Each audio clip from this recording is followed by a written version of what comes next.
По дорожке мы с собачкой идем. И, как видите, на улице метель, пурга.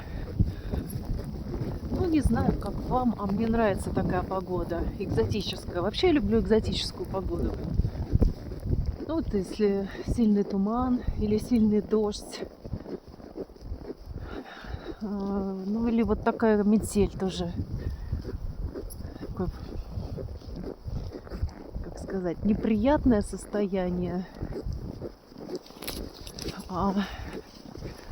Это неприятное даже,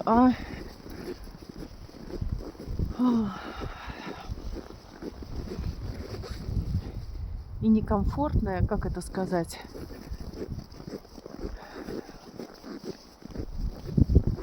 Интересное состояние. Быть на улице в такую пургу. Мне вообще нравится влажный воздух иногда.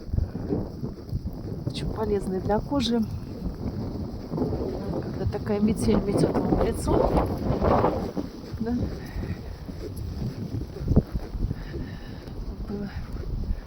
Кое-что выветривает, проветривает, разносит, уносит все печали. Но в то же время освежает. Кожа будет сияющей. Особенно это полезно для женщин. Вообще для женщин полезно находиться на улице как минимум 2 часа, чтобы ваша кожа увлажнялась. Потому что если вы живете в квартирном доме, обычно в квартирах воздух пересушен. Особенно у нас в России.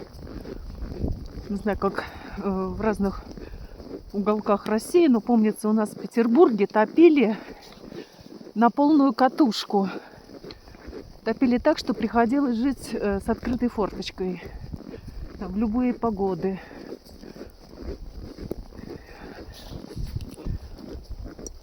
И все равно периодически открывать полностью форточки, проветривать помещение. Потому что пересушенный воздух вообще не полезен.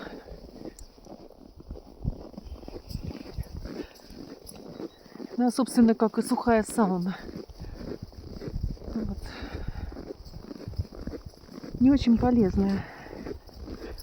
Да, ну по ходу дела скажу, что горячий чай, кипяток тоже не полезно для вашего желудка. Как бы он смывает защитный слой кожи. Знаю, что многие сибиряки любят пить чай-кипяток. Да, кстати, принимать слишком горячий душ тоже нехорошо для вашей кожи. Опять-таки вымывается вот эта жировая защитная, иммунная, бактерицидная, с полезными элементами оболочка. Да, вот этот ваш тонкий жирок. И вообще, если вы здоровый человек, вы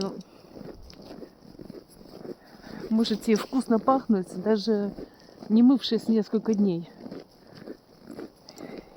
Также хочу по ходу напомнить, если вы занимаетесь йогой, то после занятия идти сразу в душ, смывать с себя как бы всю вашу амброзию, выделенную на поверхности кожи, тоже не полезно. Да? Вы как бы смываете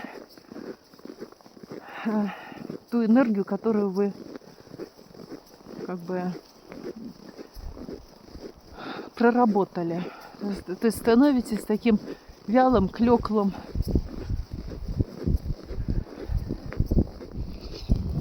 Да, вот эти все правила, да? Ну вот то, что касается душа, я, например, принимаю его с утра обычно. Как бы смыть, если что, некий астрал. Если что-то вам приходило ночью, что-то пыталось подселяться. Ну или какие-то тревожные сны. То есть с утра вы просыпаетесь, душ принимаете. В моем случае это или холодный душ, или контрастный.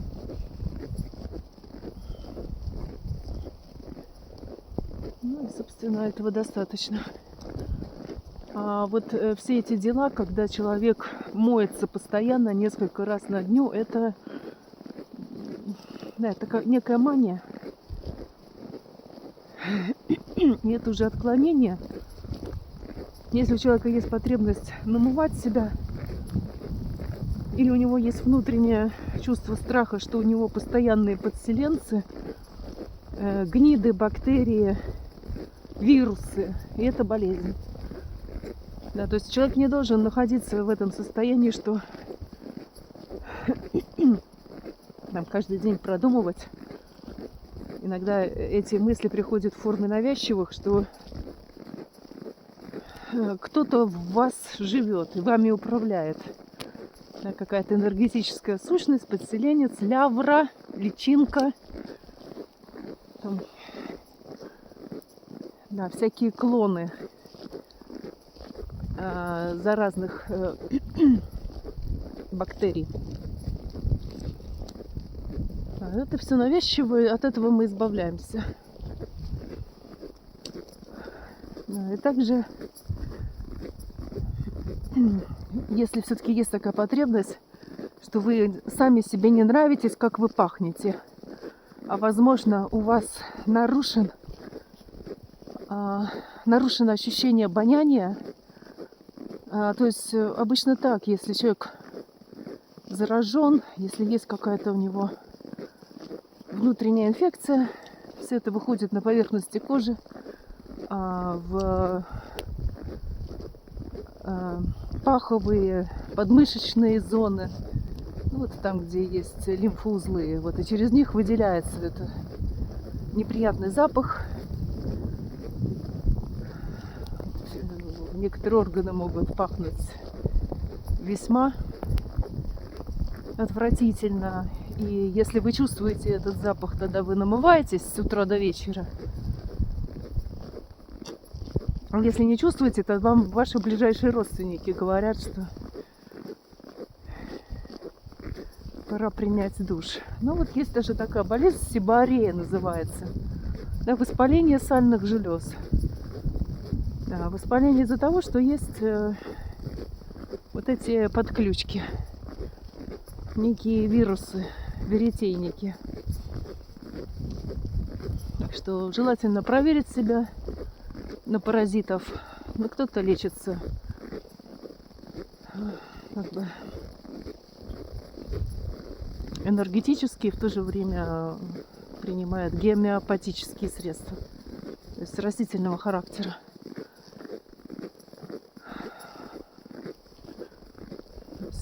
Гомеопатия — это лечение подобным, да, то есть если есть у вас какие-то яды, вы принимаете меньшую дозу яда и таким образом вылечиваетесь.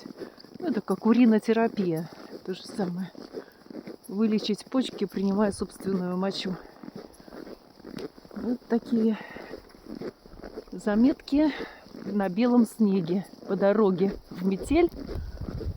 В метель гулять полезно. Так же, как и в дождь, вот эти все ощущения очищения. Да, и дождик вас поросит, и вот такая метель, тоже беленькая, вас освежит, прихорошит, и вы будете сами себе нравиться. Очень важно любить себя, относиться к себе внимательно, но без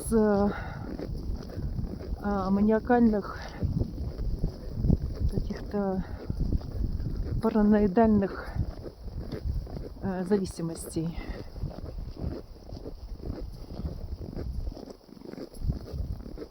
Все в меру.